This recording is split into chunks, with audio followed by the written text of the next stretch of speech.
Hello guys, welcome back to my YouTube channel. आज से हम इंटरव्यू बेस्ड इंपॉर्टेंट प्रोग्राम्स की सीरीज़ करने वाले हैं। अब तक हमने काफ़ी इंपॉर्टेंट टॉपिक्स पढ़े, जैसे कि वेरिएबल्स, कीवर्ड्स, कंट्रोल स्टेटमेंट्स, और अब हम इन्हीं को यूज़ करके काफ़ी इंटरव्यू बेस्ड इंपॉर्टेंट प्रोग्राम्स पढ़ने वाले हैं। ये प्रोग्राम्स इंटरव्यू में तो पूछे ही जाते हैं, बट उसके साथ ही आगे आने वाले कॉम्प्लेक्स प्रोग्राम्स का बेस भी सेट करेंगे, इसलिए इन्हें इग्नोर मत कीजिएगा। तो चलिए स्टार्ट करते हैं हमारे पहले प्रोग्राम से, जो कि है program to find greater of two numbers. तो इसमें हमारे पास लेट्स से अगर हमारे पास दो नंबर रहते हैं, a equal to 10 and b equal to 20, और हमें इसका ग्रेटर नंबर फाइंड करना है इन दोनों में से, तो हम क्या करेंगे? तो जो अब तक हमने पढ़ाई की है, variables, keywords, control statements, operators, वो यूज़ करके हम इस प्रोग्राम को लिखेंगे। तो आइए लिखते हैं। पहले हम लिखेंगे if a is greater than b, तो हम प्रिंट कर देंगे a is greater, else, right? If a is not greater than b, so we need not write else if, because हमारे पास बस दो ही वेरिएबल्स हैं, तो बस एल्स से हो जाएगा। तो else system dot out dot print एलन b इज़ ग्रेटर। तो ये है सिंपल प्रोग्राम, अगर मुझे दो नंबर में से ग्रेटर नंबर फाइंड आउट करना है तो चलिए अब लिखते हैं program to find greater of three numbers. तो इसमें अभी हमारे पास है a equal to 10, b equal to 20 and c equal to 30। तो इसमें हम पहले लिखेंगे if a is greater than b and a is greater than c। So अगर a b से भी बड़ा है और a c से भी बड़ा है, इसका मतलब क्या है? System dot out dot print एलन a इज़ ग्रेटर, राइट? क्योंकि भाई a तो दोनों से बड़ा हुआ, तो मतलब a ही सबसे बड़ा है, राइट? सिमिलरली अगर हम चेक करते हैं else if b is greater then a and b is greater than c, तो अगर b a से भी ग्रेटर है और b c से भी ग्रेटर है, तो इसका मतलब क्या है? इसका मतलब है b इज़ ग्रेटर, राइट? अब यहीं पे अगर a ग्रेटर था तो हमने चेक किया a is greater than b, a is greater than c, yes. b is greater then a, b is greater than c, yes, b is greater. तो अगर दोनों ही ग्रेटर नहीं है तो फिर क्या होगा? तो by default c is greater, right? तो इसीलिए हम लिखेंगे else system dot out dot print c is greater, ठीक है? तो इस प्रोग्राम को हम एक बार फिर से देख लेते हैं। पहले हम चेक कर रहे हैं क्या a is greater than b, अगर हाँ तो हम ये भी चेक करेंगे क्या a c से भी बड़ा है, क्योंकि हमने एंड यूज़ किया है। ध्यान रखना, हम एंड यूज़ कर रहे हैं, हम और यूज़ नहीं कर रहे। तो अगर a हमारा b से भी बड़ा है, a हमारा c से भी बड़ा है, मतलब a is greater. Same goes for b, अगर b हमारा a से बड़ा है और b हमारा c से भी बड़ा है, तो b इज़ ग्रेटर।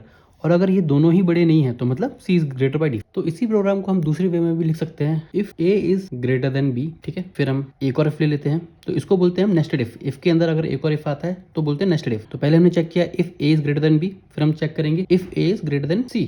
तो अगर दोनों ही ग्रेटर है, a b से भी बड़ा है, a c से भी बड़ा है, तो फिर क्या होगा? System dot out dot print a is greater, ठीक है? लेकिन अगर a b से तो बड़ा है, लेकिन अगर a c से बड़ा ना नहीं हुआ तो इसका मतलब c is the greater, right? तो यहाँ पे लिख देते हैं else system dot out dot print C is greater, ठीक है? फिर हम चेक करते हैं क्या बी सी से बड़ा है, तो हम लिखते हैं else if B is greater than C. अगर है तो मतलब बी इज द ग्रेटर, ठीक है? बी इज ग्रेटर, ठीक है? तो हमने यहाँ पे क्या किया? पहले चेक किया क्या a is greater than b, अगर ये ट्रू होगा तो हम अंदर आएंगे। फिर हम चेक करेंगे क्या a is greater than c also, yes, इसका मतलब a is greater, otherwise c is greater, right? यहाँ पे हम क्या चेक कर रहे हैं कि अगर a is greater than b, if this is false, right, कि a is not greater than b but b is greater than c, इसका मतलब b is the greatest, right? तो इसलिए b इज ग्रेटर। और अगर ना ही a ग्रेटर है ना ही b ग्रेटर है, तो इसका मतलब क्या है? इसका मतलब है system dot out dot print c is great, ठीक है? तो चलिए इसी प्रोग्राम को अभी हम एक्लिप्स में करके देख लेते हैं। पहला प्रोग्राम है find greater of two numbers. तो अभी हमारे पास है int a equal to 10 and b equal to 20। तो अभी अगर हमें इनमें से ग्रेटर नंबर फाइंड करना है तो हमें इफ एल्स फॉलो करना पड़ेगा। तो if a is greater than b, in that case we are going to print a is greater, okay? So a is greater. Now if a is not greater, then of course b is greater, right? So else b is greater. तो चलिए अब हम इसको run करते हैं, okay? तो देखो अभी b is 20, right, and b is obviously greater than 10, तो इसलिए यहाँ पे b इज़ ग्रेटर है। लेट्स से अगर हम इसकी वैल्यू ज़्यादा कर देते हैं एंड देन उसके बाद रन करते हैं तो देखते हैं क्या आता है। देखो इस पर है a is greater because 50 is greater than 20।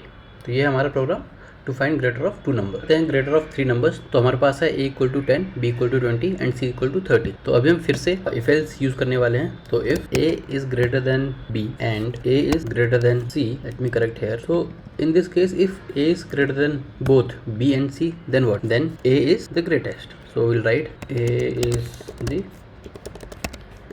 greatest. Now we'll write else if, because we have three numbers, right? So we'll have to check each one by one. So now we are going to check whether B is greater than A and B is greater than C. If that is the condition, then what? Then B is greater than both A and C, right? That means that B is the greatest. So again we'll write the same, B is the greatest. Now we have checked for A whether A is the greatest or not. We have checked for B whether B is the greatest or not. But let's say both these condition fails. Neither A was the greatest of all, neither B was the greatest of all. Then what? Then that means that C is the greatest, right? तो अभी हम लिखेंगे C is the greatest. Okay तो अभी हम उसको एक बार run करके देख लेते हैं. हमने सेव किया एंड रन किया तो अभी आ गया हमारा C is the greatest because 30 is greater than 20 and 10. Let's say मैं A की वैल्यू चेंज करके 10 से 60 कर देता हूँ एंड देन हम रन करते हैं. तो A is greatest. Why? Because 60 is greater than 20 and 30. So this is one of the example where we are trying to find greater of three numbers using Java if else statement. Thank you.